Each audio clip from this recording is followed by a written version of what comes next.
noches para todos, bienvenidos a este último programa de la quinta temporada de Todas las Voces. Desde la semana que viene todos vamos a tener puesta la mirada y la atención en Qatar, así que terminamos un poquito antes este año.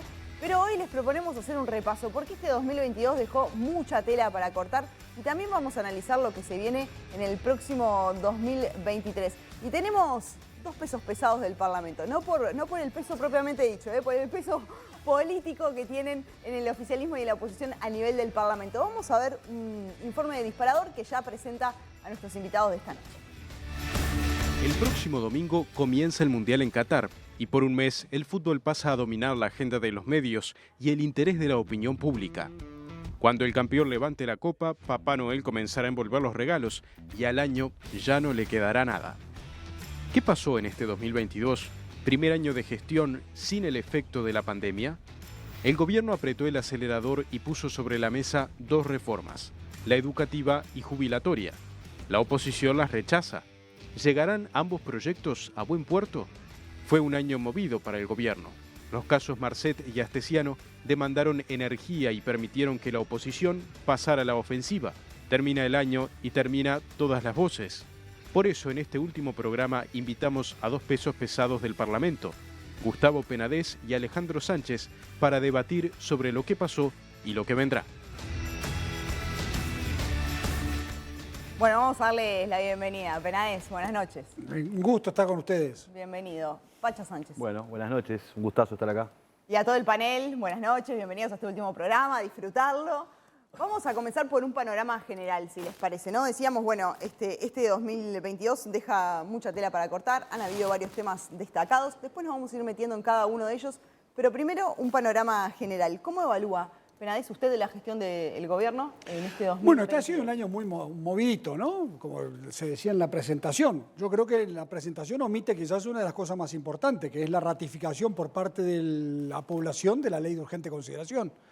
O sea, ahí creo que el gobierno se anota una importante ratificación en esa ley y un importante voto de apoyo en la tarea de mantener una ley tremendamente cuestionada que había sido intentada su derogación por parte de la oposición. Después se logró votar nuevamente la rendición de cuentas y el balance de ejecución presupuestal, lo cual demuestra que la coalición está funcionando y funciona muy bien. Y ahora emprende la tarea impulsando dos grandes reformas, la reforma de la seguridad social y una reformulación del sistema educativo nacional.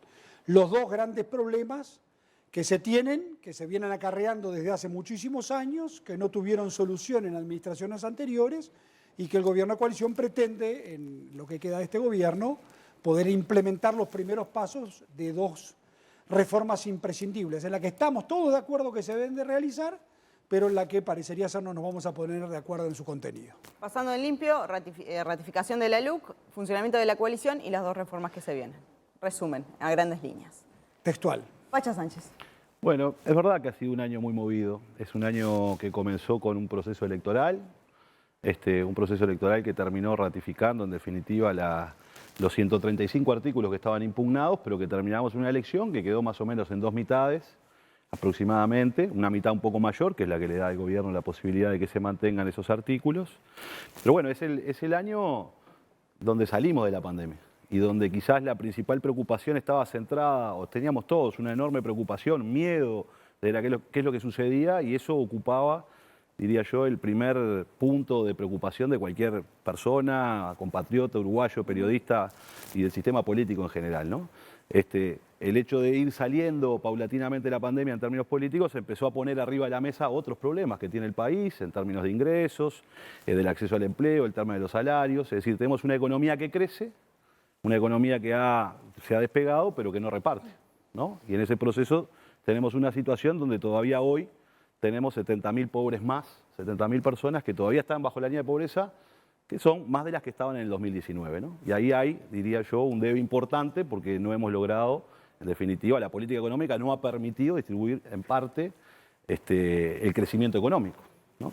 Y bueno, y ahora hay algunas iniciativas del gobierno que creo que las vamos a tener hay un fuerte debate atrás de ellas, pero me parece, yo diría, la nota más importante es que lamentablemente hoy los salarios todavía no se han recuperado, todavía tenemos muchos problemas, se nos ha encarecido nuestro costo de vida y han bajado los salarios y eso está generando muchas dificultades en la economía doméstica de la gente. Bien, o sea que tu resumen es la economía. Después vamos a ir a ese tema particular. Laura, ¿cuál es tu balance de este año de gestión? Agregaría un tema a los que ya han planteado. En primer lugar, el gobierno arrancó el año no solo con la batalla de la LUC, sino que arrancó el año, al igual que todas las economías del mundo, con la batalla de la guerra en Ucrania, que implicó un impacto fuertísimo desde el punto de vista económico y un impacto de inflación que también se vio trasladado a Uruguay. Pese a ese contexto, se logró consolidar el crecimiento económico, se aprobó la rendición de cuentas, vamos a lograr este año un crecimiento también cercano al 5%. Esa recuperación económica, afortunadamente, se hace con creación de empleo, eso es muy importante. En los primeros 7 meses del año se crearon 40.000 puestos de trabajo, es decir, que de los 60.000 que se habían distribuido en los últimos años de gestión del Frente Amplio, ya ahora se han creado 40.000. También es un año en el cual se logra una tercera medición consecutiva que muestra un descenso de la pobreza respecto a 2020, no respecto a 2019, pero sí respecto a 2020, que en la pandemia había subido. 3 mediciones consecutivas que muestran que la pobreza se logró reducir.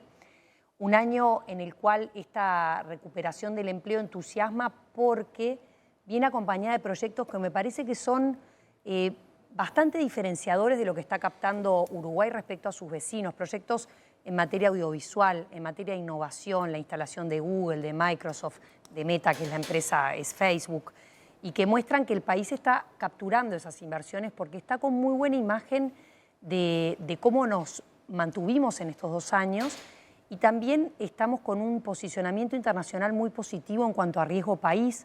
Somos uno de los países con menor riesgo país de toda la región. El único gobierno que logró en una elección de medio término ser ratificado, porque todas las otras elecciones de medio término que se dieron en Latinoamérica fueron para la oposición. Entonces creo que ese es un buen contexto que permite que la reforma educativa que fue ratificada en la LUC ya empiece a mostrar resultados. En los centros María Espínola realmente ya hay 29, va a haber 43. Se está notando menos deserción y los números de los chicos que no dejan el sistema están siendo mucho mejores que antes. Y bueno, y la reforma de la seguridad social, que era una materia pendiente. ¿Eduardo? No, yo creo que coincidimos todos en que culminada la pandemia empezó el gobierno. Digamos, sí, es ¿no? que este es el primer año, podríamos decir, del gobierno sin pandemia. El primer año podemos evaluar sin pandemia, ¿no? Porque inclusive la guerra tuvo pros y contras, ¿no? Mejoró algunos precios internacionales de nuestros productos y afectó a otros. O sea, por lo tanto, tuvo puntos a favor y en contra. Y me parece que, por tanto, es el primer año que uno debe ir midiendo el compromiso por el país, que fue lo que llevó a la coalición al gobierno, y los logros, que en ese sentido se han alcanzado. Yo creo que el gobierno está muy lejos, ¿no?, de haber alcanzado los compromisos que asumió en este documento, que firmaron los 5 partidos coaligados que alcanzaron el gobierno. Pongo ejemplos. Tarifas, ¿no? Había un compromiso de baja de las tarifas, esto no sucedió. Transparencia, había un compromiso de profundizar la transparencia, aquello de la frazada duerman destapados, decía el presidente, ¿no? Y estamos en una situación grave desde ese punto de vista, ¿no? Compleja por el hecho de la situación de Astesiano, el pasaporte de Marcet, la situación de la JUTEP, que me parece que es un elemento muy grave, ¿no? Renunció la presidenta finalmente y hay una nueva presidenta. Por Cabildo Abierto. Había un compromiso de fortalecer colonización y se le quitaron recursos. Había un compromiso de fortalecer las políticas de turismo, no se ha visto nada en ese aspecto. Había un tema de desarrollo de políticas de frontera. Estoy tomando temas que están en el compromiso por el país, ¿no? Y en realidad están todos los comerciantes del litoral reclamando respecto a la situación de la Argentina. Había un compromiso respecto a la seguridad pública y si bien algunos números parecen indicar mejoras, otros se han disparado, como el tema de los homicidios. Se habían planteado, bueno, no voy a referirme a lo anterior, ¿no? Liceos de Talvi, 100.000 puestos de trabajo de Sartori, eso no está en el compromiso por el país, ¿no? Pero me parece que si uno va analizando tema a tema, ¿no?, que es un poco lo que hay que hacer, me parece, bueno, compromiso de ingreso y transparencia en la administración pública, algo que fue levantado como un tema, está escrito en el compromiso por el país. fue propuesto en la rendición de cuentas. La coalición no lo votó. O sea, se mantiene el clientelismo como un elemento de ingreso, sobre todo en las intendencias del interior. Transparencia en el MIDE, si nos encontramos con una situación donde se contrató a una ONG que resultó que al final el que dirigía cobraba, etcétera, etcétera, ¿no? O sea, me parece que hay un conjunto de elementos sobre los cuales no se está cumpliendo el compromiso que se asumió con la ciudadanía. Bien, Fernando. Y yo escuchando a Eduardo pensaba una cosa y es, hay una serie de elementos que dependen de decisiones que pueden tomar los estados-nación y hay otra serie de elementos, por ejemplo, una guerra en alguna parte o la situación económica de Argentina, etcétera, que demuestran también los límites de la acción de un Estado o de un gobierno, ¿no? Eso por un lado. Después, por otro, efectivamente, vendría a ser el primer año en el que se puede medir de manera más adecuada la actuación del gobierno. Yo, sinceramente, confieso que no pensaba que el gobierno, después del atraso que significó la pandemia, se fuera a meter en 2 reformas de gran calado como las que se metieron. Creo que, como toda apuesta, tiene un riesgo alto de quedar en algo inconcluso y, como toda apuesta fuerte, también encuentra una fuerte oposición, no solo de la oposición política, sino también en este caso de gremios y de sindicatos. Entonces también me parece una cosa, yo no me pondría a evaluar números de ninguna de estas 2 políticas en este momento. Me parece que... De las reformas. De las reformas, sí, bueno, pero que eventualmente se van a convertir en políticas. Sí. Lo que digo es, me resulta, y esto tiene que ver con lo que decía Laura, me resulta muy difícil decir los números van para acá o van para allá, hasta que los procesos no ocurran y puedan ser evaluados de manera más en el mediano plazo, es adelantarse para mí. Bien, Pancho. Y yo entiendo lo que se dice en cuanto a que efectivamente este año es el primer año normal, sin pandemia. Sí. Pero eso no quiere decir que no haya habido un par de años, 1 año y medio o 2, con gobierno o sin gobierno. Es decir, ya el mero hecho de gobernar la pandemia, yo creo que fue un gran desafío para el Uruguay y que no hay que relativizarlo ni ponerlo entre paréntesis ni dejarlo de lado. Eso por un lado. Por el otro, yendo un poco más a la larga historia o saliendo de la inmediatez, me parece que en el año 97 hubo un cambio constitucional importante en cuanto a las reglas de juego electorales y es la primera vez, después del gobierno de Valle electo en 1999, que tuvo la terrible crisis del 2002, es la primera vez que gobierna con estas reglas de juego un conjunto de actores de partidos políticos que no son el Frente Amplio y que no tuvieron al momento de votarse en octubre del 19 una mayoría automática, como sí tuvo el Frente Amplio, que tuvo mayoría absoluta en las 3 instancias en las que ganó la presidencia de la República. Ello planteaba un desafío importante sistémico para el Uruguay, es decir, hasta qué punto las reglas de juego que se habían definido en 1997 iban a ser capaces no solamente de que gobernara el Frente Amplio por 3 periodos, sino que también gobernara el otro espectro del país con mayorías sólidas y capaces de articular un programa de gobierno que primero enfrentó la pandemia, pero que también tenía desafíos en materia de reformas importantes, como por ejemplo lo que se planteó de la seguridad social y también de la educación. Creo que en ese sentido, el año 22 es un año testigo importante en la historia del país, en el sentido de que efectivamente hay alternancia política en el Uruguay y hay una alternancia eficiente en el gobierno, que implica que no solamente se sale de una situación compleja como de la pandemia, que además el Uruguay tuvo claramente 2 escenarios distintos para salir, por un lado la coalición, lo que plantea la coalición, por el otro lado lo que plantea el Frente Amplio, sino que además se enfrentan reformas importantes de largo plazo demoradas y se hacen con las reglas de juego y con una coalición que es novedosa por la cantidad de miembros, que eso es muy importante políticamente, y también es novedosa porque incluye a un actor como Cabildo Abierto, que es nuevo, que tiene 3 senadores y 11 diputados, y que también suma a este nuevo sistema político que yo creo que llegó para quedarse en 2 bloques, como se decía, y se hacía referencia con relación a la elección de marzo de este año, con relación al referéndum. La LUC. Exacto. Bueno, esta primera ronda dejó varios temas claramente sobre la mesa, pero vamos a empezar por el primero, que es la mayor preocupación que hoy tienen los uruguayos, y es el empleo, los ingresos a los hogares, la inflación, el tema económico, el bolsillo, ¿no? Dicen que es el órgano que más nos importa y tiene algo de eso. Entonces, Penáez, ¿qué le dicen desde el gobierno a aquellas personas que nos están mirando y que hoy su mayor preocupación es efectivamente la economía? Bueno, hay buenas noticias para dar, ¿no? O sea, las buenas noticias para dar son, primero, se han generado puestos de trabajo. En Uruguay la tasa de desempleo hoy hay que retrotraerse al año 2015 para encontrar cifras parecidas a la cantidad de gente que está trabajando hoy. Que todavía falta mucho camino por transitar, por supuesto que también. Que en el tema salario, el gobierno que ha priorizado, y lo priorizó acordando con el PIT-CNT y con los empresarios al inicio de la pandemia, porque hay que relativizar eso que este es el primer año de gobierno. El gobierno ha encarado una tarea, sumándole la tragedia que vivimos con la pandemia, en la cual no se perdió el grado inversor, se atendió políticas sociales con una sensibilidad antes nunca vista, se atendieron sectores populares, se creó el seguro parcial de desempleo, o sea, hubieron 180.000 uruguayos que de la noche a la mañana se quedaron sin trabajo. Todo eso el Estado lo cubrió. O sea, que en esos 2 años no se puede decir este es el primer año como si esos 2 años no contaran. ¿Y ahora se priorizó empleo sobre salario? Y en la etapa en la que se inició, lo que empezamos a trabajar es sobre la necesidad de generar empleo. Y eso está dando resultados. Y hay un compromiso del gobierno de que para el año 2024 se va a recuperar el salario fundamentalmente del sector público. En esta rendición de cuentas se logró algo que nadie creía que se podía lograr. ¿Qué? Que fue un acuerdo entre COFE y el gobierno justamente en política salarial. Para los públicos. O sea, vamos a decir las cosas como son. El sector público logra entre el gobierno y COFE, entre el gobierno y la educación, un acuerdo salarial que permite, y hay un compromiso, que para el 2024 no solamente haya una recuperación de lo que eventualmente se perdió, sino que además pueda crecer algunos puntos.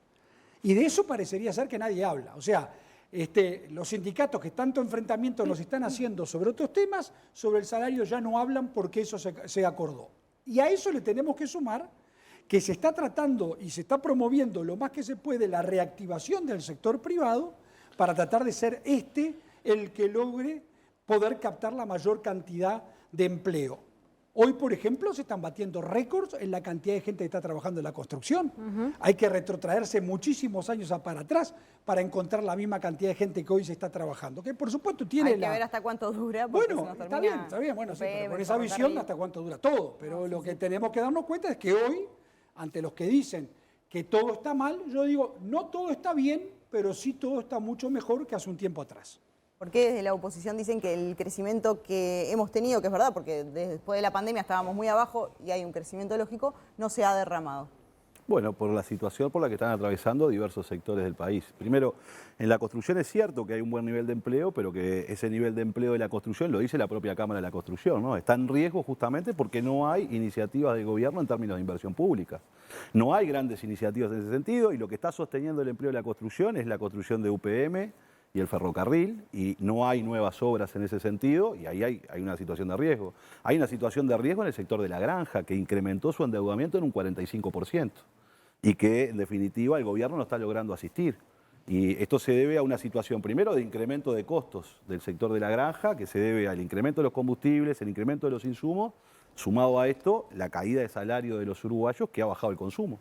Entonces ahí tenemos un sector, el sector de la granja hoy no está siendo asistido por el gobierno. En la ley de urgente consideración planteaban la creación del Instituto de la Granja, cosa que han postergado, no se sabe para cuándo, pero lo cierto es que hoy tenemos una situación en la granja terrible.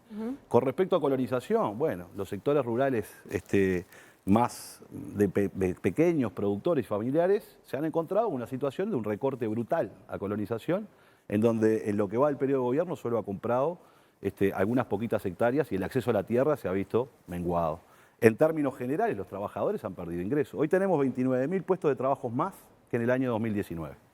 De esos 29.000 puestos de trabajo más que hay en el año 2019, 10.000 son jornales solidarios, es decir, un empleo precario, parcial y de corto plazo, ¿no? Entonces ahí tenemos un problema bastante serio, además de bajos ingresos. Y 9.000 son de la construcción de eso. O sea que estamos hablando de que de los 29.000 hay 19.000 que hoy están en riesgo.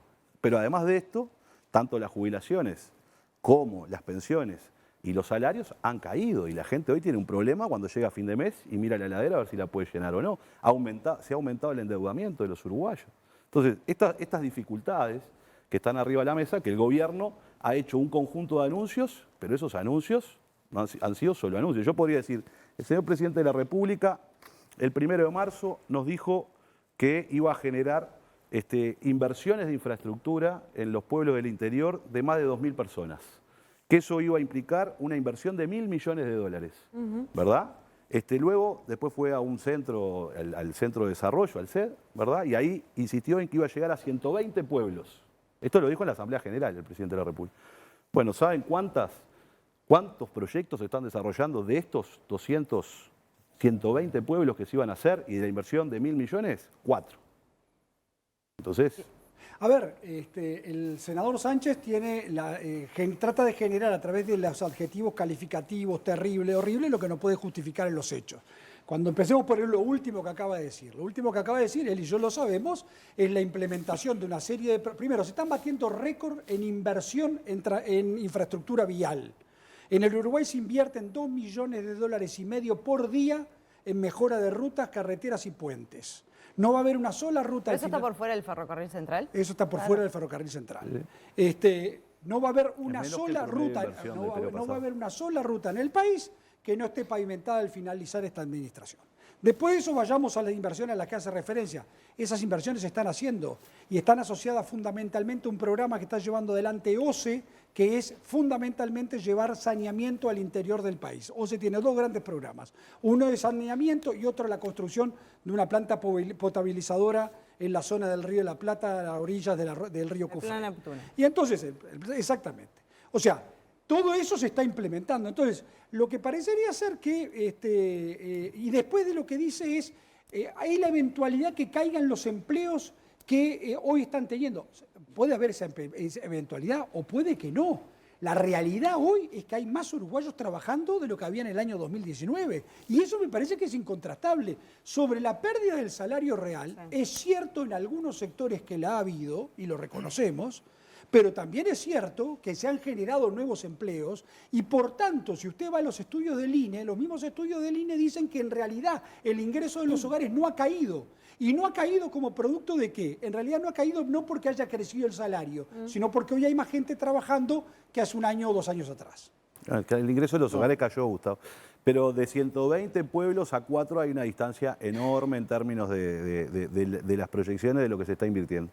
Y en segundo orden, el gobierno insiste con que tenemos un récord de inversiones. Es el mismo gobierno que desde la Oficina de Planeamiento y Presupuesto envió un manual de cómo deben actuar las empresas públicas y le dice, esto lo discutimos incluso con el director de la OPP en el Parlamento, le dice que la inversión de las empresas públicas tiene que ser un 85% del promedio de inversión anual del quinquenio pasado. Entonces yo me pregunto, si el manual de la OPP le dice a nuestras empresas públicas, en su inversión, usted tiene que hacer solo el 85% de lo que se invertía antes, ¿cómo hacen para que sea un récord de inversión? Bueno, ahí entramos en un tema claramente ideológico, ¿no? Pero, porque además ahí lo que hay que agregar, no es ideológico, es matemática pura. No es matemática pura. Pero también hay algo de ideología en la obra pública y en lo que tienen que hacer o empujar. Y además hay un dato que se está dando en todos lados, es que se están administrando mejor los recursos. Vamos a... Porque lo que pasaba antes era que antes los recursos no se administraban bien, entonces se hacía muchísimo menos de lo que ahora se hace con más plata. Esa fue una acusación que le hicieron, por ejemplo, al presidente de ACE con relación a los medicamentos. El presidente de ACE, en esa misma comisión a la que hace referencia al senador Sánchez, demostró que con mucho menos dinero se estaban comprando la misma cantidad de medicamentos. Bien. Después contestó un pedido de informes donde desmintió lo que dijo en comisión, Gustavo. Yo creo que más que posición ideológica, Viviana, lo que estamos asistiendo acá es a lo que siempre se llama la construcción del relato. Yo lo que veo, y estaba planteado en el programa Conversar, que era la postura de la oposición, yo no estoy viendo que haya una oposición constructiva por parte del Frente Amplio. Lo que hay es una oposición que pinta un panorama que no es, donde hay claras diferencias entre el relato y la realidad. Cuando estamos hablando que en los primeros 7 meses del año se crearon 40.000 puestos de trabajo, se crearon 40.000 puestos de trabajo y no hay discusión. Cuando tratan de decir que forma parte de eso los jornales solidarios, ya salió a desmentirlo el ministro de Trabajo, Pablo Mieres. Entonces, vamos a hablar con la realidad, me parece, porque la gente lo que pretende de los políticos es que hablemos con la realidad. Entonces, no solamente se están generando esos puestos de trabajo, sino que la inversión pública que está existiendo es récord realmente y no se puede subestimar otra cosa. Nosotros, ¿cómo buscamos que se genere el trabajo en el Uruguay? a través del sector público, que sabemos que en la administración pública hay muchos trabajadores y que hay pendientes reformas en el sector público, o queremos promover un marco que permita que desde la pequeña pyme, que es la que más genera trabajo en Uruguay, hasta la empresa grande, pueda crear más empleo. Y esas son las políticas a las que está apuntando este gobierno, porque está aliviando a las pymes, a las empresas de frontera les bajó todos los aportes patronales, les hizo hace más de un año que están en régimen de excepción, se generó el seguro de paro parcial, se dio facilidades y se creó una nueva ley de empleo donde se exonera aportes a todo aquel que contrate jóvenes, mujeres o personas con discapacidad. Entonces, acá las políticas de creación de empleo realmente están siendo muy, pero muy potentes. Y la recuperación del salario real está haciéndose de manera gradual. Y recordemos que el gobierno, precisamente este año, fue que adelantó los aumentos salariales y los aumentos de las jubilaciones para el sector público y logró que más de la mitad de los acuerdos del sector privado también incorporaran eso. Bien, también de todas formas hay algún sector, incluso dentro de la coalición de gobierno del Partido Independiente, por ejemplo, planteó en las últimas horas que el ajuste a los jubilados, se tome como que ya está hecho. Entonces, también es cierto que hay un tema del bolsillo que se está sintiendo y hay un tema del bolsillo, Viviana, que tiene que ver también con el aumento de la inflación que se dio en Uruguay, sí, claro, y que se dio en el mundo entero. Y el primer acuerdo fue la generación de empleo, y luego de la generación de empleo, que eso vaya acompañando con el aumento de salario, que es lo que se está haciendo, pero de manera gradual. Eduardo. Primero sobre el saneamiento que se venía conversando, ¿no? El presidente se comprometió a hablar de la inversión de $1.000 millones. Esos $1.000 millones, meses después eran 250 millones de dólares y se han ido reduciendo paulatinamente. Esto es un dato, no es relato, es dato. Lo segundo es que si bien hubo un acuerdo salarial en materia del sector público, en el sector privado el 50% no acordó. Y por tanto esos trabajadores se han visto doblemente perjudicados, ¿no? Ni siquiera lograron la recuperación de ese porcentaje en la negociación colectiva. Es decir, que hay un porcentaje de trabajadores que notoriamente ha perdido salario. También es cierto Tercero, que los públicos, se habla para de una dejarlo ley de claro, empleo juvenil y para personas con discapacidad, que eso puedo hablar con propiedad, que es el recorte y pegue de 3 leyes de los gobiernos del Frente Amplio, ¿no? La podemos comparar ¿Te parecen una sobre buenas la o otra. no las 3 medidas? leyes copiadas, textuales en algunos Pero pedazos, Eduardo, y lo discutimos ¿es bueno en tomar Parlamento. esas medidas o no? Entonces, ¿qué tiene de malo? Si No fuese tiene así. nada de malo. Ah. No, pero digo, no se puede vender Cuando como una hacemos las gran cosas por novedad. nosotros está mal, y En cuando todo hacemos caso, supuestamente está la muy que bien invitamos a decir, usted está mal también. Tomamos las iniciativas de políticas activas de empleo que el Frente Amplio impulsó y nos parecían buenas, pero no dijeron eso. Le cambiaron el título y hicieron otra cosa. Entonces, yo lo que digo es, se prometieron 50.000 viviendas. Por otro lado, ¿no? Bueno, no era para se tanto. nos rompió. Tranquilo, ya No lo es tan grave. solucionamos, ya lo solucionamos. Se Está bien prometieron que se rompa algo el 50.000 último viviendas. programa, es suerte. Se rompió el reloj. Terminó el relato. Esas Eduardo, 50.000 Eduardo. viviendas luego fueron expresadas como una esperanza o una expectativa de la ministra, decir ¿no? de campaña. Un algo de campaña. Bueno, no sé qué fue. Lo cierto es que las viviendas que se están haciendo hoy, básicamente, son iniciativas de carácter privado.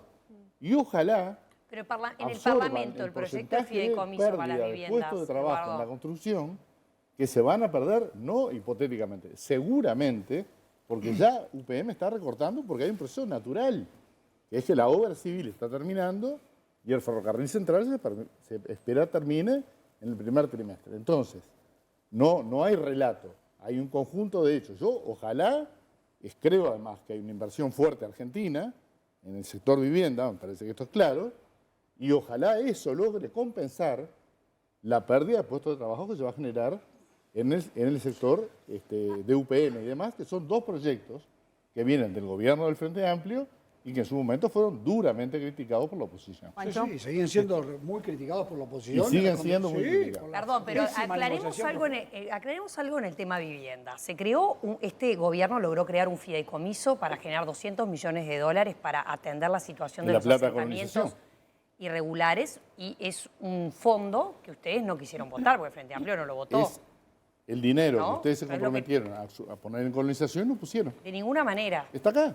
De ninguna Lo manera. dice el compromiso por el Porque país. De ninguna manera, Fortalecer Eduardo. colonización. Lo importante acá es... ¿Cómo fortalecieron Lo que te colonización? pregunto es, y que lo hemos hablado en este Sí. programa, la prioridad no tiene que ser el lograr que esas personas que hoy no tienen vivienda, que no tienen un baño, que no tienen saneamiento, Que no tienen un puedan predio para acceder, trabajar, no de tierra. puedan acceder a una vivienda, porque ustedes no lo votaron y todavía criticás que no se esté haciendo cuando estuvo trabado en el Nosotros Parlamento no y ahora votamos quitarle ya se están recursos implementando. a colonización que ustedes le quitaron para crear un fondo que hasta el momento no hemos visto nada. Bueno, ¿no? eso Como no es dice el dicho. cierto. Eso no Ojalá es cierto. El fondo ya está haya un plan aprobado, quizás no lo efectivo viste porque no lo habrás que mirado con atienda la atención. realidad de quienes viven en Lo los habrás mirado con ayuntamientos, ¿no? atención. Vamos a darle la palabra a Pancho. Hay sí, una, así sí, terminamos. hay una cosa, nosotros somos gente súper politizada, y en general los panelistas que me han precedido en el uso de la palabra, y entonces tiene un montón de información súper detallada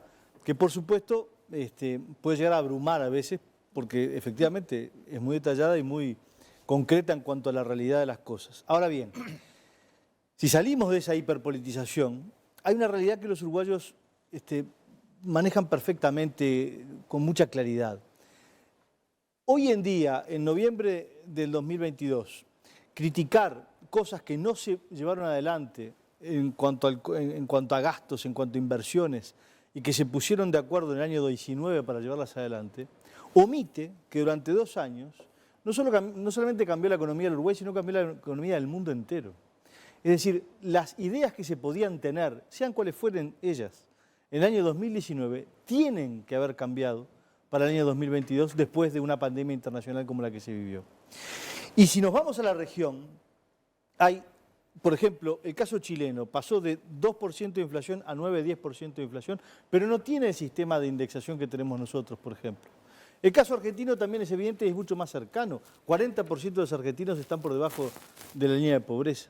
¿A qué voy con esto? Que los uruguayos entienden claramente que se cayeron un conjunto de países y un conjunto de sociedades en un nivel de pobreza mucho mayor y que el Uruguay, comparativamente, salió mucho mejor de esa situación. Y eso es debido no solamente a la acción del gobierno en muchas dimensiones, sí, sin duda, pero también a cierta, digamos, sapiencia colectiva, como por ejemplo se señaló aquí el acuerdo de decir, bueno, vamos a privilegiar el empleo y no es el aumento de salarios, porque era la forma de mantener los motores prendidos. Y en ese sentido, y con esto termino, quiero destacar de que por delante hay mucho todavía para hacer. Es decir, parte de los compromisos que dicen, bueno, pero no se cumplió esto o lo otro, bueno, primero, se puede llegar a cumplir y segundo, en esas cosas que hay por hacer está qué motor tenemos para empujar la economía. Y el motor sustancial, que es una apuesta ideológica distinta, no son las empresas públicas comprando hornos y dejándolos en Paysandú, sino que son el empuje de... El agro, sí, por supuesto. De la época hernandarias, el agro es lo importante de este país. El agro afirmándote. Ahí está, claro, perfecto. Estamos coincidiendo.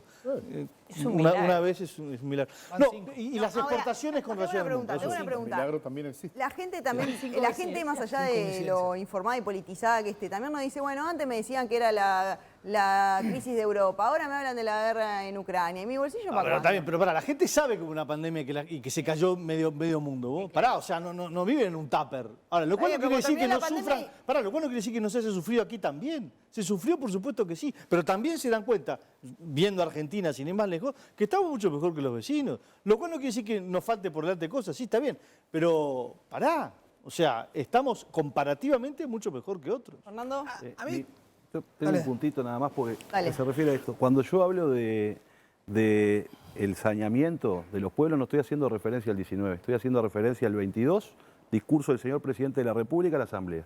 Y para Laura, que dice que nosotros construimos relato, pero no ella, simplemente de los datos del gobierno, en la inversión vial, en el año 2017 se invirtieron 515 millones, en el 18 607, en el 21 se invirtieron 505. Bien, entonces, plantearse de que estamos en una inversión histórica gigantesca. Lo dijo Falero, va a ser récord de inversiones en la parte Yo te estoy diciendo lo que dice la rendición de y yo te estoy cuentas. diciendo lo que va a ser la inversión en el quinquenio. Yo lo que no, en el quinquenio ¿Pero es es menos. buena o no todavía.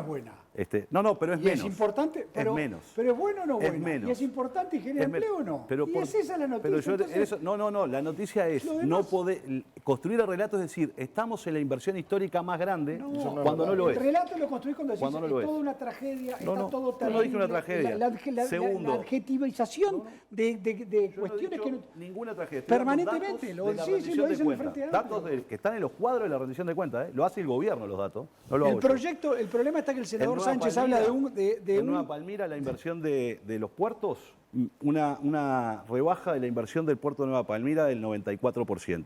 En Puerto Sauces, Pero, 87%. senador, lo que pasa es que usted sabe igual que yo que se acaba de terminar en el puerto de Nueva Palmira una obra que fue la que hizo que eso dejara de funcionar. Entonces, o sea, después el dato le mata los relatos. no, pero a mí me parece un error centrar esto en base a recortar, porque eso es lo que se hace sucesivamente, permanentemente. Se toman datos, se recortan y se aplican según nos interesa. Y eso no está bueno. La inversión que hace el gobierno y de la que se habla de que se está batiendo récord, es la que se va a hacer en todo el periodo de gobierno. Y que este año tiene una inversión fundamental que hace que todos los días se inviertan $2,5 millones de dólares en la construcción de carreteras, puentes y rutas. Fernando. Sí, yo creo que estoy de acuerdo con Pancho en una cosa, y es que el manejo del número también puede inducir a una versión parcial. Por ejemplo, el tema de la recuperación del empleo y de cómo se puede recuperar empleo y que la pobreza no descienda. Por ejemplo, cuando la recuperación del empleo se produce en sectores que no son los que están más directamente afectados por la pobreza. Pero descendió, ¿eh? Sí, pero, no me interesa ir al 1 más 1 menos 1 en absoluto. Lo que sí me interesa es esto. La pandemia destruyó determinado tipo de empleo. Por ejemplo, todo lo que tiene que ver con cuidados y eso, desde el momento en el que la gente se queda haciendo teletrabajo desde la casa, hay un montón de empleos que tienen que ver con el trabajo doméstico, etcétera, que se pierden. ¿Qué plantea esto? Que vos podés estar recuperando la economía por otro lado, pero que hay empleos que probablemente, entre muchos cambios que introdujo la pandemia, no van a volver a existir, por lo menos durante un tiempo. Ya veníamos en ese proceso, ¿no? Que eso vincula con algo más, que es la necesidad de una transformación profunda de la habilidad de los recursos humanos del país, que tiene que ver con algo que es a futuro. A mí me interesa mucho más discutir cómo va a ser la cosa a futuro que si hay un 1% más acá y acá abajo. ¿Qué quiere decir esto? Que la reforma del sistema educativo o del modelo educativo que empieza tiene como desafío enorme ese. Yo no estoy seguro de que, y por lo poco que he leído hasta ahora, no estoy seguro, no tengo claro de que un solo periodo, no, eso lo tengo claro, un solo periodo de gobierno no alcanza para reformar profundamente la matriz de los recursos humanos del Uruguay. Y Uruguay lleva bastante tiempo ya en el límite de la capacidad de sus recursos humanos. Es decir, si no crecemos más 1 o 2 o no sé qué, no sé cuánto, yo creo que no es tanto por una cuestión de política económica concreta como una cuestión estructural que creo que no nos damos cuenta del todo el tamaño que tiene. Y ahí vamos al término que a vos más te gusta, que es política de Estado. Y a otra cuestión que es política educativa. Ahora, a ver, en este programa 1000 veces discutimos de 1000 cosas y al final nos dije, pero era la educación, al final claro que era la educación. Está muy bien que das introducción a otro de los temas que tenemos que poner sobre la mesa y son las dos reformas que tiene el gobierno, la educativa y la del sistema de previsión. Mañana hay un paro del PIT-CNT por la del sistema de previsión. Está la reforma educativa que está como se están haciendo cosas, pero el primer gran foco, en definitiva, lo que le va a llegar al alumno del aula, está puesto para el 2023. ¿Qué margen hay para lograr consensos, Pacha? Bueno, a ver, sería deseable tener consensos en un tema muy importante, ¿no? Yo creo que el gobierno está tratando de llevar adelante una reforma y equivocó en parte el camino porque se ha peleado mucho con la comunidad educativa. Es muy difícil hacer una reforma enfrentado a la comunidad educativa. Pero el Frente Amplio le pasó también en su momento, sí, ¿no? Pero porque en realidad quienes van a llevar adelante la reforma educativa no son los parlamentarios, son los docentes. Entonces, si uno no logra comprometer a los docentes en las transformaciones, generar determinadas políticas que atiendan algunos problemas centrales que tiene nuestra educación, por ejemplo, la necesidad de apoyo escolar a los rezagados. De apoyo escolar, no se dije escolar, pero es en el liceo y en la escuela. No está planteado un incremento fuerte de eso. Y yo creo que una reforma educativa en Uruguay, como cuando uno mira a los países ricos, ¿qué es lo que hicieron? Y bueno, construyeron igualdad sobre qué base. Hay estudiantes que no rinden lo que está rindiendo el promedio y le hacen clases de apoyo. Es una enorme fortaleza e inversión en esas áreas, ¿no? Eso la reforma educativa lo plantea, pero no tiene una fortaleza fuerte en eso, que yo creo que es la fortaleza. Es lo que hay que hacer. Es decir, cómo trabajamos para evitar la repetición, cómo trabajamos para evitar el rezago educativo y de aprendizaje. Bueno, es porque tenemos un montón de jóvenes que ingresaron al sistema educativo. En términos de cobertura, el Uruguay ha logrado avanzar bastante, pero son jóvenes que tienen más dificultades. ¿Por qué? Porque sus padres quizás no los pueden ayudar porque no tienen el capital cultural suficiente. Son los que hoy quedan rezagados. O sea, Claro, claramente no estamos dando una educación igualitaria. Por eso, es que yo creo que es ahí donde hay que hacer un hincapié fuerte. Siento en eso que la reforma plantea algunas cosas, pero es muy débil lo que plantea. Es decir, hay un debate de fondo, ¿no? Y creo que además el gobierno está intentando hacer una reforma que va a empezar a aplicarse dentro de 6 meses, ¿no? Con toda la buena intención. Yo no discuto las intenciones. Lo que creo es que parece bastante difícil que una reforma en profundidad que no aborde el acompañamiento educativo, que no aborde la extensión del tiempo pedagógico, por ejemplo, más liceos de tiempo completo, una extensión mucho más grande en términos de cobertura, logre atender las situaciones problemáticas que tiene la educación uruguaya, que es la expulsión de un montón de gurises, ¿no? Entonces creo que nos estamos perdiendo una oportunidad en eso y que sería necesario discutir algo más en profundidad. Siento que la reforma que se está llevando adelante no es una reforma profunda, es una reforma que modifica algunas cuestiones, plantea el tema de los ciclos, pero ahora, no más que es no una sea reforma profunda, tibia. Suponiendo que es tibia, no hay posibilidades de que haya efectivamente el sueño de Fernando, un acuerdo de todos para que eso empiece a empujarse, porque claramente si no nos vamos a quedar donde estamos y donde estamos muy mal. Sin lugar a duda. Yo creo que la educación necesita Porque quién cambios. va a ser el próximo gobierno no lo sabemos. Yo creo que necesita cambios, creo que los cambios hay que hacerlo con mucho más diálogo. Los cambios hay que llevarlos adelante con las comunidades educativas, con los estudiantes, con los padres, con las familias, con los docentes, y hay que tratar de ir a atender aquellas áreas donde tenemos más problemas. Los gurises se nos caen porque no le estamos dando el apoyo suficiente para que permanezcan. Entonces, ahí es donde hay que meter, me parece a mí, mucho más cuchillo del que se está 15 metiendo. años en el gobierno, mayorías absolutas, voluntad de los presidentes de la República para promover cambio, no pudieron promover uno solo. ¿Por qué? No pudieron promover uno solo. Los peores resultados en la historia de la educación se obtuvieron durante los gobiernos del Frente Amplio. Hubo algunos, ¿no? La UTEC, el Plan Ceibal. Bueno, no, pero ahí estamos hablando de creación de cosas. Yo le estoy hablando de que de cada 100 gurises que entran a secundaria, 60 van para el tercer muy mal, año. el panorama es muy malo. Bueno, por eso, a eso me estoy refiriendo. La UTEC la voté y creo que es un gran acierto, pero eso no puede compararse con la reforma de la que estamos hablando. La reforma que estamos hablando fue la del discurso de Mujica de educación, educación, educación, la de Vázquez de cambiar el ADN de la educación. No pudieron. ¿Por qué no pudieron? Porque fueron víctimas, porque fueron secuestrados por los sindicatos esencialmente. Y no se animaron a promover esas políticas de reestructura que decían hoy y que hoy dicen que hay que tener. Le voy a decir más, diálogo. Yo estaba en el Parlamento, era senador, se firmó un documento de un gran acuerdo por la educación, promovido por el entonces senador Jorge Larrañaga. No se pudo cumplir un renglón.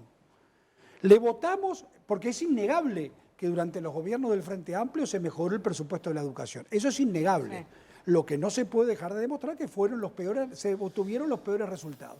¿Qué pretende hacer este gobierno, el gobierno de coalición? Llevar adelante una reforma que en gran parte fue ratificada por la población cuando ratificó la LUC.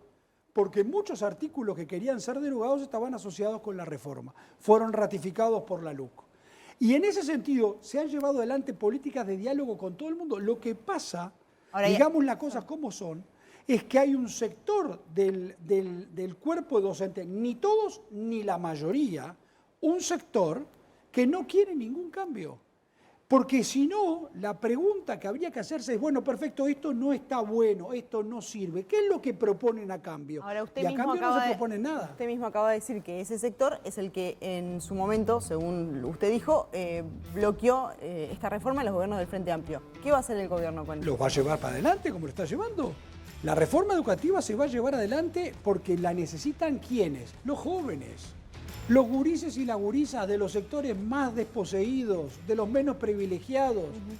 Porque si estamos hablando de la generación de empleo y estamos hablando, como bien aquí se decía hace un momento, de que hay empleos que no van a volver, que generalmente estaban asociados a empleos que podían desarrollar las personas menos capacitadas, lo que necesitamos con urgencia es capacitarlas y vamos a ir al liceo de tiempo completo y se están multiplicando los liceos de tiempo completo y las escuelas de tiempo completo.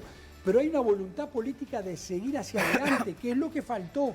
Bien. Nos hubiera gustado que el Frente Amplio nos acompañara y ojalá que nos acompañe en muchas de estas cosas. Pero lamentablemente, si no sucede eso, las mayorías democráticas hasta el año 25 están establecidas y este gobierno de coalición ha decidido promover esta reforma. Tenemos que ir a una breve tanda, nos queda mucho todavía, nos queda la seguridad, nos quedan dos de los casos que han generado polémica, el caso Astesiano y el caso Marcet. También, ¿qué pasa a nivel del Parlamento en el Mundial? ¿Cómo se va a trabajar? Ya ven.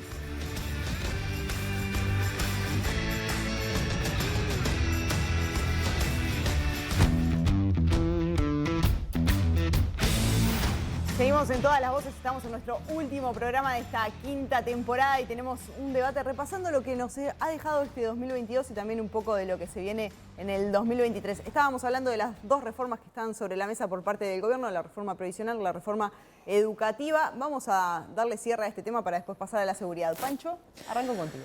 Bueno, la reforma de la seguridad social es muy importante, todo el mundo sabe que hay que llevarla adelante. No hay conjunto de especialistas mejores en los últimos años que se hayan reunido en torno a una propuesta como el grupo que presidió Saldain y que además recibió, estuvo allí gente del Frente Amplio y que después se retiraron, en fin. Pero en todos los casos creo que es un proyecto muy bien hecho, muy inteligente, de largo plazo y que sea quien fuere que gobierne en la próxima administración le conviene que se adopte.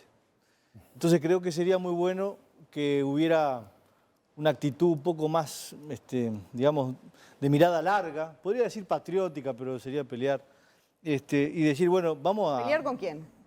Pelear la oposición, porque la oposición en definitiva sabe perfectamente en su fuero íntimo que tiene que salir esto, que le conviene que salga si va a ganar las elecciones del 24, pero hace un poco de demagogia, diciendo que bueno, que entonces qué va a pasar. Las cifras que presenta Ruiz no se sabe muy bien de dónde salen. Es decir, acá hemos tenido a lo largo de este año gente que ha venido a analizar estos asuntos que fueron muy poco solventes cuando venían del lado sindical. Yo quedé sorprendido por lo poco solventes que eran. Pero bueno, y lo segundo, que es muy importante, es la reforma educativa, que notoriamente tiene gente que está en contra, que va a seguir estando en contra, pero porque lo que pasa es que está en contra del sistema. Es decir, ellos no creen que haya que vivir una democracia liberal con economía de mercado. Bien. Punto. Entonces, si vos traes a Mandacen va a estar siempre en contra de todo. Brenta fue ministro de Trabajo y Seguridad Social. Pero primero quiero decir una cosa respecto a la educación. A ver. Todas las referencias que se hicieron respecto a la educación media, fundamentalmente. No se hicieron respecto ni a primaria ni a la educación terciaria. O sea que no se hizo nada de educación, es falso. Totalmente. Se hizo una gran inversión en educación primaria, además del plan Ceibal, la conectividad, inversión en escuela a tiempo completo, de tiempo extendido, alimentación, bueno, una larga lista. Las escuelas de tiempo completo y por último, hace 30 años. Sí, pero crecieron notoriamente. También. Y hubo también muchas primeras generaciones de jóvenes, de familias, primer joven egresado a la Universidad de la República. No te cuento la UTEC. Pero eso antes también había. Entonces, toda esa inversión en materia de educación hay que contabilizarla, porque si no miramos solo la educación media. Con eso, no. Pero lo dijimos en un documento. No estamos de acuerdo porque dijiste todo fue un desastre. Todo fue un desastre. A ver, los datos. Hay un problema en la educación media, claro, no así los resultados y la inversión importantísima en primaria y en la educación terciaria. Es lo que nos desespera. Y voy a ir al segundo tema, que es la reforma de la seguridad social. Sí. Primero, tampoco es cierto decir que no se hizo nada. Se reformó la caja bancaria, la caja notarial, se votó en el Parlamento, ¿no? No me acuerdo si la votaron ustedes, creo que no. Sí, no la votaron. No, y a tal punto que ahora hay que salvarlas porque están a punto de fundirse el año Perfecto, que viene. Pero se reformaron. El año que viene, sí. 20 años atrás. La reforma fue tal que... Por las razones que tú mismo das. En das. el 2008 hicimos otra reforma del trabajo, etcétera, de los problemas demográficos, esas cosas van a suceder nuevamente. Entonces, no es una cuestión. O sea que estamos de acuerdo que hay que reformar la seguridad social. Estamos de acuerdo que hay que reformarla. No estamos de acuerdo, quizá, cómo hay que reformar. Quizá no estamos de acuerdo. ¿No? Y me parece que el asunto está en quién financia, este es un elemento central, quién financia la reforma de la seguridad social. Sí, lo que dicen desde la oposición es que con la reforma que está planteada lo financian los trabajadores. Laura me reclamaba los cuadros, acá están los cuadros. Se reclamaba la gráfica. La gráfica. No, tengo cuadros, esto es más fácil, más difícil. Pero en realidad, como los aportes patronales no se tocan en la reforma de la seguridad social, lo que hay es una redistribución de lo que tiene que ver con los aportes de los trabajadores, básicamente. Y esto significa, déjame decir una cosa sola más, Cerramos. significa que los trabajadores del entorno 60.000 pesos, clase media, van a perder con la reforma un 38% cuando se jubila. Punto. Laura. Eso no es verdad, pero Bueno, mira, me quiero acá están salir los un números. poco de la dialéctica esta político-partidaria en la que estamos, oposición, gobierno. Acá Una lo mirada con grandeza. desesperante es que en un barrio vulnerable, entre 1 y 2 gurises de cada 10 logran terminar el liceo. Y en una zona que no sea carenciada, lo terminan 8. Eso es lo desesperante. No importa si invirtió Lutec, la secuela de tiempo. Lo desesperante es que Eso no importa. eso es la realidad. Digo, la realidad es esa, eso es lo que nos desespera a todos, ¿o no? Entonces yo, escuchando lo que decía Fernando, a mí eso es lo que más me desvela. Yo no puedo vivir en un país que vienen estos monstruos como Google, Microsoft, no sé qué, generan empleo y hay desempleo cero en ese sector y está el gurí en Casabó que no termina el liceo y nunca va a poder entrar a trabajar ahí. Entonces yo el otro día hicimos todo un evento de cómo transformar Uruguay en un pueblo de innovación, lo hicimos con el Centro de Estudios Metropolitano y charlaba de esto con el fundador de Mercado Libre, con Marcos Galperín.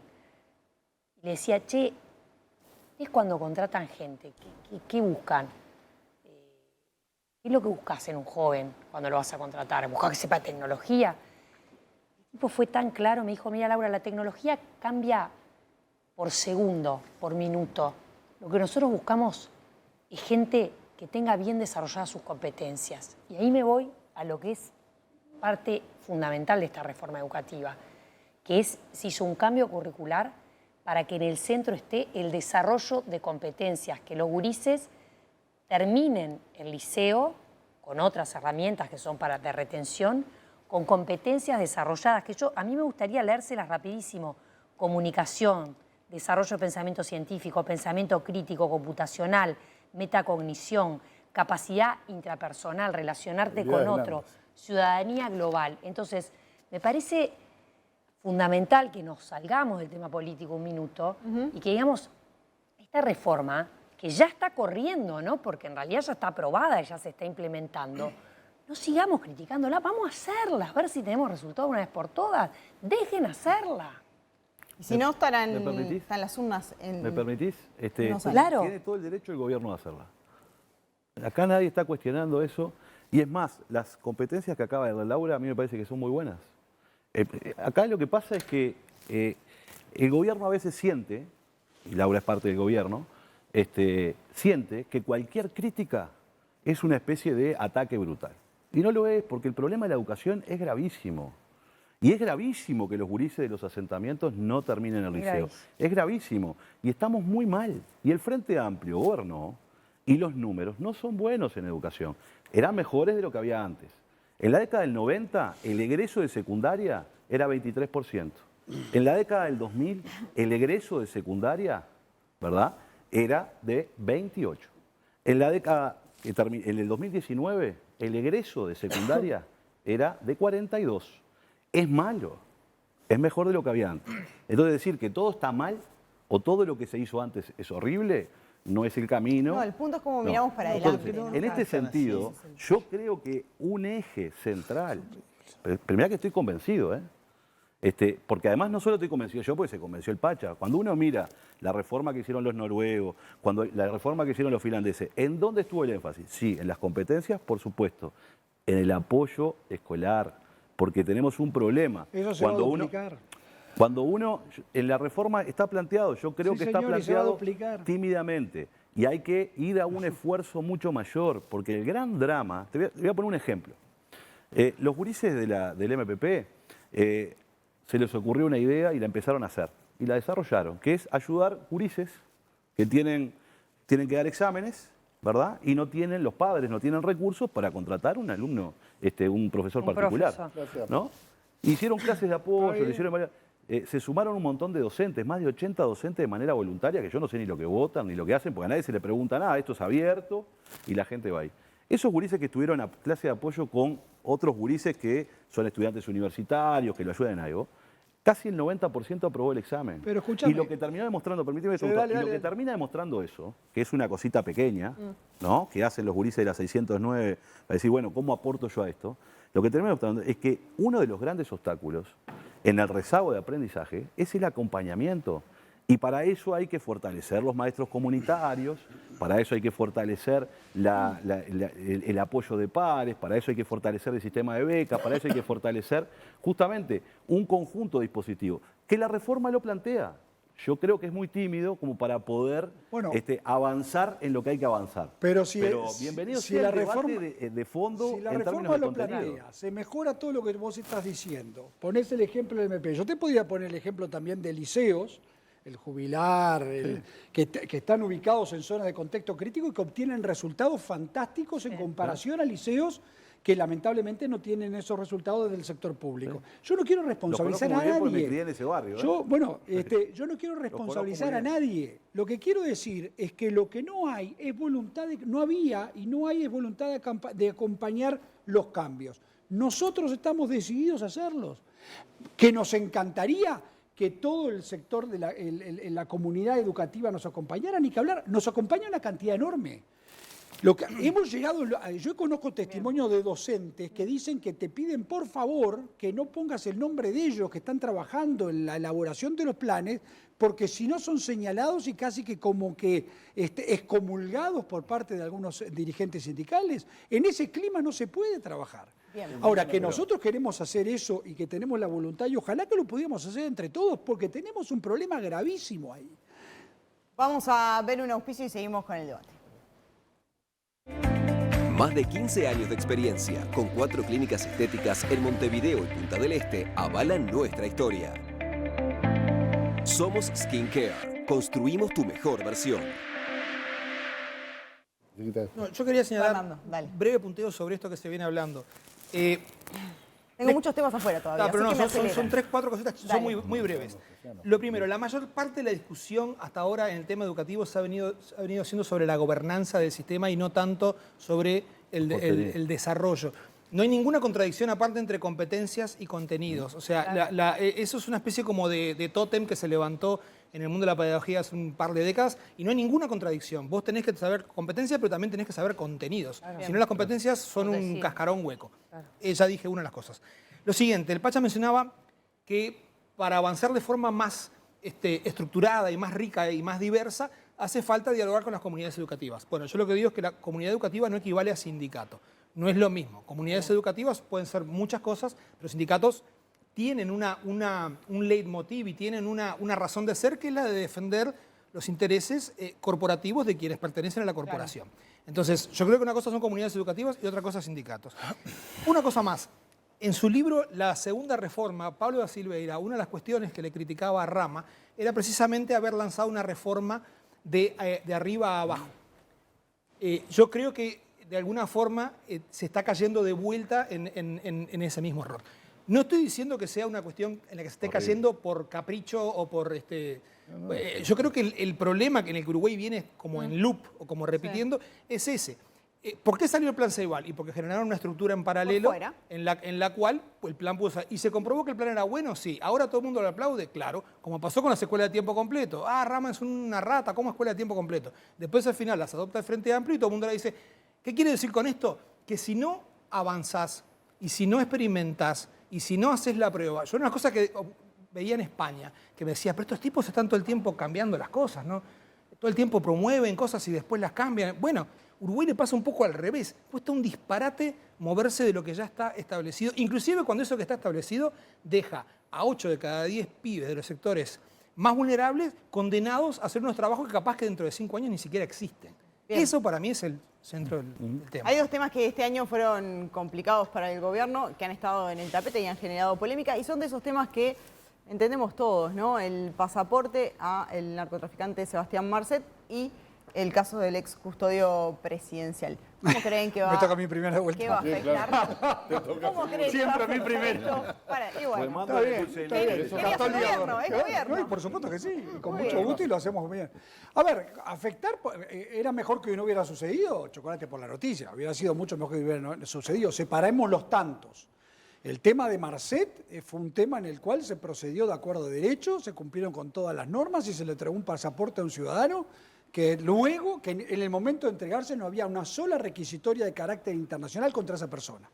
ni había ningún antecedente judicial vigente que implicara el impedimento del otorgamiento de ese pasaporte. Si usted me pregunta a mí, ¿usted se lo había entregado? Y yo con el diario del lunes le contestaría que no. Pero en ese momento y en esas circunstancias el pasaporte no estuvo mal entregado. Que eso implicó después que el tipo se dedicara a una cantidad de delitos, es verdad. A ver, y no es por, ni mucho menos por excomulgarlo. A él se le acusó de haber participado en el asesinato de un fiscal en Colombia y quedó demostrado que no tiene nada que ver. Absolutamente nada que ver. Y quien sube primero que nada un tuit al respecto de esto fue el presidente electo de Colombia, hoy presidente de Colombia. O sea que, como un tema del relato, de lo que también a veces se agrega un poquito más de leña al fuego de lo necesario. A ver, hoy hay requisitorio internacional contra él, ojalá lo agarren y lo metan preso. En el momento que se le otorgó el pasaporte no había ningún impedimento para que eso no sucediese así. Astesiano. El tema Astesiano, un hombre que traicionó la confianza del presidente, que no debería haber estado en la custodia presidencial ni mucho menos, que trabajó al lado del presidente desde siempre y que el propio presidente reconoció, y es ese presidente que sigue ese presidente con todos los temas que hemos hoy conversado e intercambiado ideas, hoy sigue teniendo el respaldo de la mayoría de la población. Él y su gobierno de lo que está haciendo. Ahora, que lamentablemente sucedió que esta persona no estuvo a la altura de las circunstancias, no estuvo a la altura de las circunstancias. Que no tendría que haber estado en la custodia presidencial, no debería haber estado en la custodia presidencial. Pacha. Bueno, a ver, en el caso Marcet, en realidad se cumple con cierta formalidad, pero no con el fondo del asunto. Porque Gustavo recién decía, no tenía ninguna requisitoria internacional, es verdad, en el momento que solicitó el pasaporte. No, en el momento que solicitó el pasaporte no tenía requisitoria, pero estaba preso en Dubái por andar con pasaporte falso. Porque, a ver, a Marcet lo ponen preso por andar con un pasaporte falso paraguayo. Entonces yo digo, si te pide un pasaporte un ciudadano uruguayo que está preso en Dubái, que lo agarraron preso porque venía con un pasaporte trucho paraguayo, bueno, en realidad había instrumentos. Si la gestión de la Cancillería hubiese sido más atenta y no dejar que eso pasara como un tema administrativo más, que de hecho no debería haber pasado porque hubieron 2 reuniones de los subsecretarios, del subsecretario del Interior, del Ministerio del Interior y la subsecretaria de la Cancillería, en donde Narcóticos de Uruguay, que estaba colaborando con Paraguay para que agarraran a Marcet, preguntaba por ese pasaporte. Hubieron 2 reuniones de altas jerarcas del gobierno en donde Narcóticos Uruguay está diciendo ¿qué pasa con este muchacho que está preso en Dubái con un pasaporte falso? Igual le dieron el pasaporte. Entonces yo creo que fue un error terrible, pasaporte que utilizó Marcet para salir de la cárcel, porque el argumento de Marcet fue si Uruguay me da un pasaporte yo no tengo nada que ver. Astesiano. ¿Verdad? Entonces ahí hubo un error brutal que dañó al país. Astesiano, a ver, la conferencia de prensa del asombro le puse yo y alguno se ofendió cuando hicimos la comisión general, donde el gobierno trató de decir, bueno, estamos asombrados, no teníamos indicios. Bueno, tenía no sé cuántas averiguaciones el señor Astesiano en la policía, era conocido por dirigentes del Partido Nacional, integró listas del Partido Nacional, hay dirigentes connotados del Partido Nacional que lo denunciaron por estafador en la interna del Partido Nacional, estaba 24/7 en esto y lo pusieron en un lugar de mucha importancia, porque podía acceder a la información, incluso de hecho, ahora allanaron la oficina de Astesiano y tenía documentación reservada del Ministerio del Interior y tenía anotaciones de ciudadanos uruguayos, porque ese era el acceso que se le dio a Astesiano. El gobierno vino al Parlamento y dijo, no es jefe de la custodia, o sea, negando esa situación. Pero resulta que no era jefe sancionó por 15 días al comisario mayor, que es el segundo. Entonces, ¿cómo alguien que no es jefe sanciona? ¿Cómo alguien que no es jefe le comunicamos a países extranjeros que el jefe de la seguridad presidencial va a viajar con el señor presidente? Pero no era jefe. No, era jefe, lo pusieron en un cargo muy sensible, se generó una situación en donde lamentablemente, yo sé que lo lamenta el Partido Nacional también, en el 4º piso de la torre ejecutiva tuvimos una organización criminal instalada. Y eso es gravísimo. Bien, no da el tiempo para pasar por este tema por todo el panel, pero una preguntita final para el panel. ¿Creen que es apropiado que está instalado como un clima preelectoral? Fernando. Yo tengo la sensación de que ese clima preelectoral ha estado instalado permanentemente. El primer día. Que nunca paró. O sea, no es una cosa que esté pasando ahora. Pancho, ¿vos? Sí, está instalado. Yo creo que en parte porque la interpretación de la oposición es que fue ilegítimo el triunfo, fue un error histórico. Y en ese sentido, entonces, desde la noche misma de balotaje no se asumió la derrota como debía haberse asumido. Yo creo que el gobierno está en campaña del primer día. El presidente está en campaña del primer día. ¿La oposición no? Y la oposición se ha ido poniendo en campaña acompañando al presidente. ¿Laura? Creo que lo que más ayudó a instalar ese clima es que tuvimos una elección de medio término. Estaban todas las maquinarias partidarias, toda la militancia trabajando en febrero por un referéndum. A los senadores, ¿cómo funciona el Parlamento en el Mundial? Normalmente. Como todos los días, yo ¿Pero no presido van a la mirar los comisión. partidos? No, A ver, no mientan, vamos a ser muy mientan. francos. Yo presido la Comisión de Seguridad, la que está trabajando en la reforma de la Seguridad Social, y los días las horas que juega Uruguay, No hay. esas horas no va a haber comisión. Ok. En todo lo demás sí. En el resto se mira por el teléfono. El teléfono. Bien. Y a ver los valientes, ¿tienen favorito para el Mundial? ¿Puedo hacer un comentario? Sí, no me la piques a lo último. No, sí, porque así yo hago. Estamos yéndonos. No la quiero picar, pero en este caso yo no creo que el Frente Amplio, acusar a la oposición de no reconocer el triunfo, yo creo que no. El Frente Amplio se ha comportado como debe comportarse ante una situación en donde ganó un partido y una coalición, gobierna legítimamente y nosotros no estamos cuestionando la legitimidad de ese gobierno. Discutimos sí la diferencia que tenemos en la gestión del gobierno. Y están un poquito en campaña. Bueno, Igual que ustedes. ganador del Mundial. Inglaterra. ¿Eduardo? Uruguay. Eso, Uruguay, por supuesto, Uruguay, siempre. Uruguay ni que hablar. Bueno, ahora todos podemos Siempre. Más vale. Si no llego a mi casa me linchan mis hijos. si no digo Argentina, eso es un No traidor. puedes decir eso. Yo no hincho por Argentina, pero... Sos un No puedes traidor. decir eso. Bueno, yo después, perdón. ¿Cuál era la pregunta? Yo después de Mandá Uruguay, cerrar. ¿Cuál era la después pregunta? de Uruguay hincho por Argentina. ¿Pero cuál era la pregunta? Después de Campeón, Uruguay campeón. hincho por Argentina, mi Campeón de pareja de Qatar. Argentina. ¿Quién es el ¿quién ¿Quién va a ser de campeón? Inglaterra Inglaterra, campeón, Argentina, para mí Uruguay. Argentina. ¿Vos decís Argentina? Bueno, O sea, nosotros tres Uruguay, somos un optimismo charrúa. bueno, estamos llegando de esta manera al final de esta temporada de Todas las Voces, discutiendo, así está muy bien irse sobre quién será el campeón. Muchas gracias por acompañarnos durante todo este año tan especial. Gracias al panel por todo este año y a los invitados de esta noche. Un placer haber estado acá. Que pasen bien, buenas noches, gracias.